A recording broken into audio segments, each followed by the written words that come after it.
Yeah, I think I was in fifth year. I was Closh Street in Cork, and I think it was the Irish teacher who was my hurling coach at the time. He said, "Oh, what do you want to be?" And we're in an Irish lesson, and he was, he asked that question, and I'd watched the football match the night before, and the image of the physio running onto the field was the thing that stuck in my mind, and ever since then, really, it was. It was just like, right, that's what I'm going to be. I wasn't smart enough to get into physio in Ireland. Didn't get enough points in my leaving cert, so I went up to Carlow, which was a big thing at the time. I was 18 years of age. My dad drove me up on an open day, I'll remember it, to visit the campus. I'd heard of Carlow, never been to Carlow. Spent 2 years there, 2 brilliant years doing physiology and health science, and then went to Huddersfield to do my physio degree. And I always dreamed then, as you kind of do, to be the Munster Rugby physio. That was kind of my ambition, and I was very lucky to achieve that within 4 years. So within 4 years of qualifying, I'd achieved my dream job, which was flew back to Ireland. Actually, I got to fill my car up, flew back to Ireland, and achieved my dream job. Now, that didn't go so smoothly. I'd like to think that got good results, and still talked to a lot of the players and staff and stuff like that. But there was 2 particular players that retired on my watch. So when I got there, I'd inherited these injuries, and me being a bit naive, thinking I could fix anything, so to speak. I was like, oh, I'll sort them, and I was brought back down to earth quite quickly, really. And it was those 2 players when they retired, and the interesting thing was, one was very psychosocial, the other was like pathology wise, I didn't even know how he was still trying to get back. Two warriors of the game, 2 brilliant guys, but needed 2 very different approaches. And that's where I knew I needed to get better, because I wanted to be the therapist, that go-to therapist that was able to help people that failed traditional approaches, and I knew I wasn't good enough. So I went on more and more courses. I'll be honest, I spent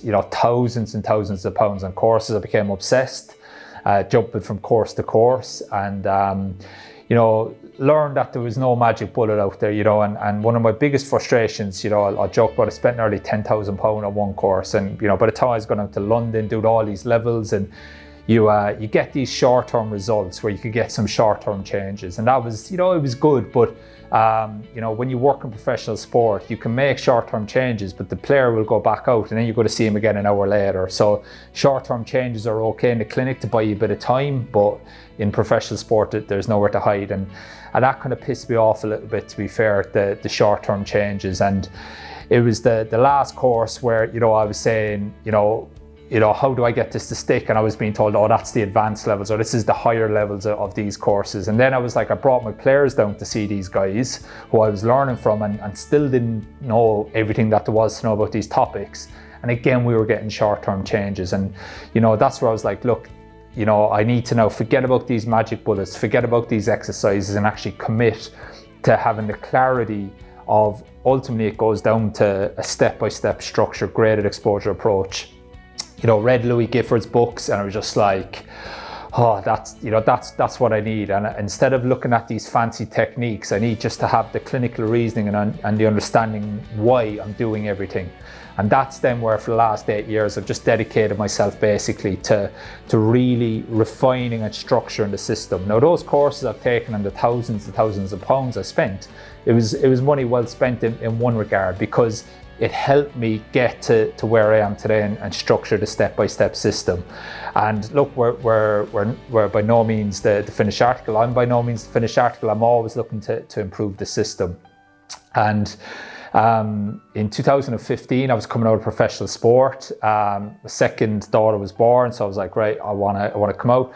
I was always getting emails from therapists asking me, to coach them and mentor them and stuff. So I was like, well, I'll set this mentorship up, just, see how it goes. And we had 25 people in the first class in 2015. And I'll be honest, I was transitioning to, I always have my private practice up and running, but I wanted to use the mentorship just to transition until I got out of professional sport, and then was able to get the clinic fully up and running. Well, you know, 5-6 years later, we're still here. You know, I'll be honest, I thought I was only going to be doing the mentorship for a year or two, and it's just gone from strength to strength. And what I found was that therapists, you know, I thought I was going to have to teach therapists hands-on and assessment techniques. But what I found, what they really needed was they needed that structure and that system.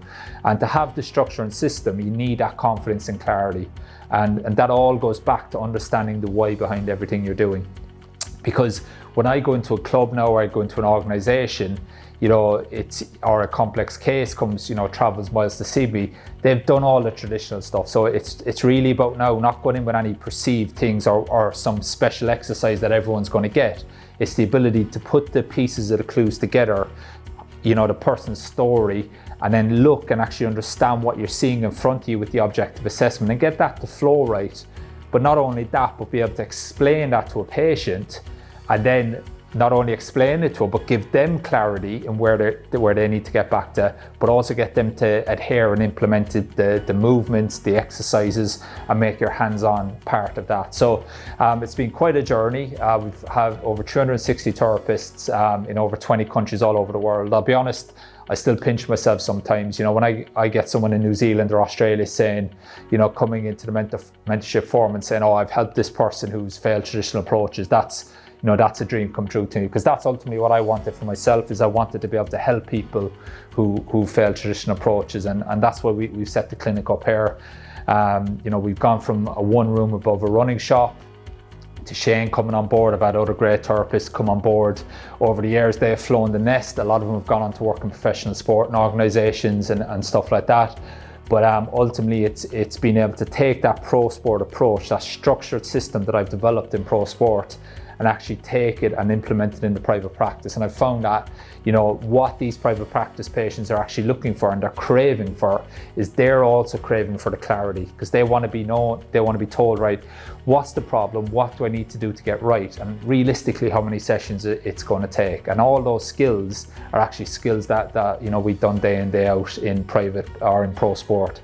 So since we've transitioned from a pro sport approach to private practice, you know, the results have been phenomenal, and, you know, I've been very lucky to be able to replicate that with other therapists in over 20 countries all over the world. So yeah, it's a bit of a, you know, as I said, I genuinely pinch myself sometimes. I can't believe, you know, that it's gone from strength to strength. But as I said, you know, my reputation, it's everything to me, both in the clinic and in the mentorship as well. And as I said, you know, it's something that it's continually evolving, which is why I want to give people lifetime access to the mentorship, because I am constantly improving. And, you know, COVID-19 and having to do telehealth, you know, that's really accelerated me as a therapist even more as well, where I haven't been able to use my hands and actually figure out how to do stuff that I've relied on my hands a little bit, probably too much in the past. So that's been great as well.